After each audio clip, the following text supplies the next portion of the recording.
welcome to another video. My name is Sander, and do you want a waterfront site here at Algonquin? Stick around, this will show you why Mew Lake may be the best option for you. Mew Lake is centrally located on Highway 60 in Algonquin Provincial Park and is just over a 3-hour drive from Toronto. The drive up to Algonquin, specifically in the fall, is stunning. You get to see all the fall colors, many lakes as you navigate through the Muskokas. When you're driving around in Algonquin and area, always keep an eye open for moose. You often see them right from Highway 60. There is so much to do in Algonquin. It's a paddler's paradise. Bring or rent a bike and explore the real trail, or if you want a bit more of an adrenaline rush, go mountain biking at Minnesing. If you're into hiking, Algonquin is perfect. There are so many hiking trails, from easy to difficult and anything in between. A rainy day, or you want to learn more about the park and the environment and arts? There's 2 locations. The first one is the Art Center. Here you can browse different paintings, sculptures, art. You must stop at the visitor center. Not only do you get great views from this place, you can learn about the history, the culture, logging, and there is a store. And if you're hungry, there is a place to eat some food as well. Back to Mew Lake, and this was our site, Site 51. It's a very large site and it's directly on the lake. If you don't want a tent or trailer, no worries, Mew Lake offers cabins and yurts. There are vault toilets scattered around throughout the park, and there is a very nice comfort station with showers. Mew Lake is a smaller campground. There is a hydro section, and there's a section that is pet and radio free. So this is the main beach here at Mew Lake, large sandy beach. Now Mew Lake is a bit of a smaller lake. You can see the highway over there in the distance. But there's lots and lots of waterfront camping sites here. As you can see, it's nice sandy bottom. Now because you are so close to the highway, do expect highway noise. Certainly if you're in the right section of the beach or the little peninsula area here, expect a lot of highway noise. We are over in this section here and you don't hear the highway at all, so that is something you want to keep in mind if you go camping here. If you don't like highway noise, stay away from the peninsula and to the right side of the beach. This is the old airfields. In the summer when the blueberries are out, you may be able to see some bears here. And this is also part of the Highland Backpacking Trail, which also leads you to Provoking Falls. A few moments later. One big benefit of this site is that we're right on the water. And as a result, our kayaks are right there, so we can launch them directly from our site. We rise like tall buildings as the chemicals, they take us higher. The night's young. This is Mew Lake. It's a bit of a smaller lake, but all the waterfront sites here do have direct water access, which is pretty nice.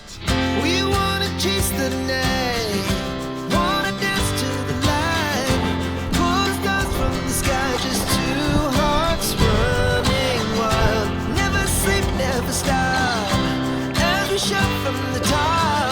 We're gonna be 2 hearts running wild.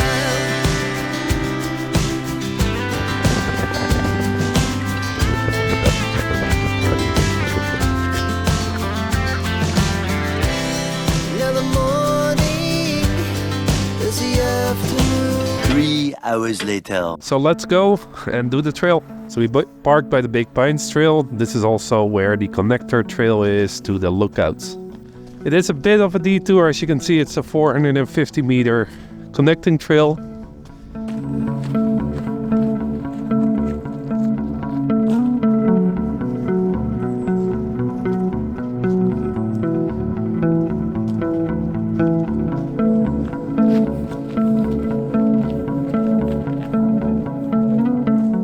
The Cheetah Trail takes you to the main parking lot here at the trail, and this is also where the trail head is. So it's about 450 meters extra, but there's lots more parking down there than there is at the trail head here.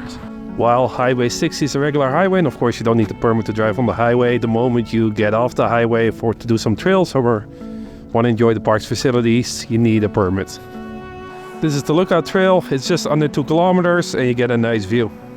The nice thing about Algonquin is you do have the booklets, so if you want to learn more about the area, the history, take a booklet. You can either pay 50 cents and keep it, or just drop it off when you're done.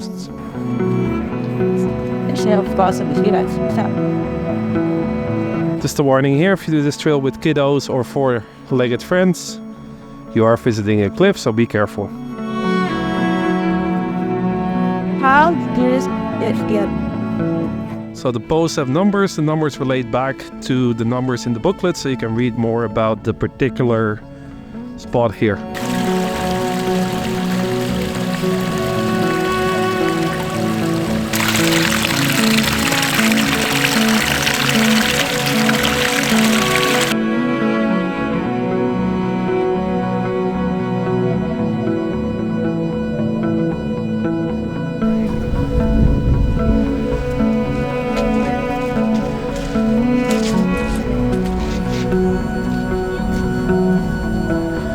There are some benches to sit on as well, so if you just want to hang out at the top, bring some lunch, have a snack.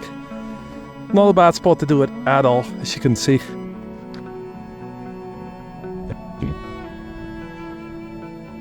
So when you do this trail, there's definitely some climbing involved.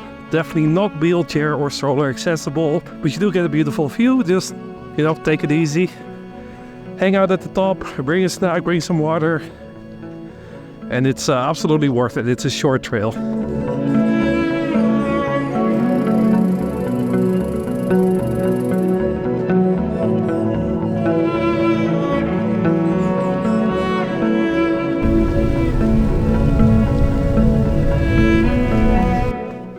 So after you visit the cliff, it is pretty steep down. The camera probably doesn't show you how steep it is, but believe me, it's pretty steep, so just take it easy.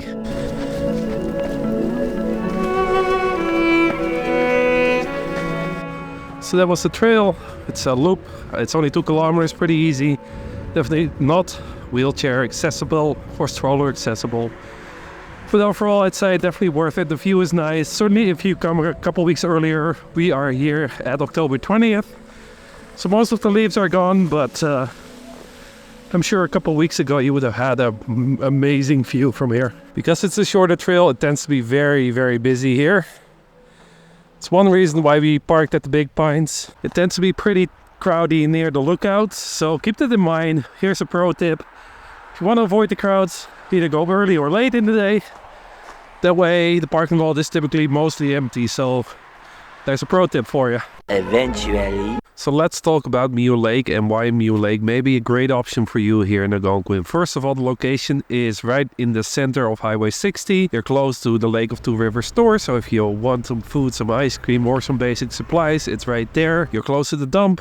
As of now, there's still only 2 dump spots in Algonquin. One is by Rock Lake, which is an 8-kilometer dirt road. The other one is close to Mew Lake, so it's an ideal position. You're not too far from the comfort station, and again, you're in the center of the park, so it's perfect for exploration. You can't go wrong with Algonquin. There's just so many things to do. There's so many trails. If you have a canoe, kayak, stand-up paddleboard, definitely bring it, because Algonquin is just paddler's paradise. The other thing about Mew Lake is it's open year-round, so if you want to go winter camping, you can certainly do so, or if you want to stay in a cabin or a yurt, they are available here as well. There are some very, very nice waterfront sites here. This is site 51. As you can see, we back up right to the lake, which is perfect if you want to bring your kayaks, canoe, stand-up paddleboard. You're very close to one of the unmarked trails, the Provoking Falls, which you can do right from the campground, visit a nice little waterfall. You're also right on the rail trail here, so if you want to go biking, bring your bike. It's a perfect opportunity to do so here. Right at the campground, there's also the old airfield. Now there's berries, so in the summer, you may be able to see a bear here even. It's a very nice visitor center, and overall, you just can't go wrong with Algonquin. So we definitely recommend it here. We tend to go to Canvas Bay because it's a bit more private, but honestly, if you can get a waterfront side of Mew Lake, go for it. It's just beautiful. The sites are massive, and the location is perfect. So if you got a lot of value out of this video, definitely smash that like button. It really helps to push this video out to a larger audience, and subscribe as well. This is unfortunately the last video of the season, but we're already starting to plan next year, and it's going to be as exciting as this year, so please subscribe. If you're wondering what other parks you should visit next, why don't you check out this video right here, where we summarize the best top 10 provincial parks that we visited last season.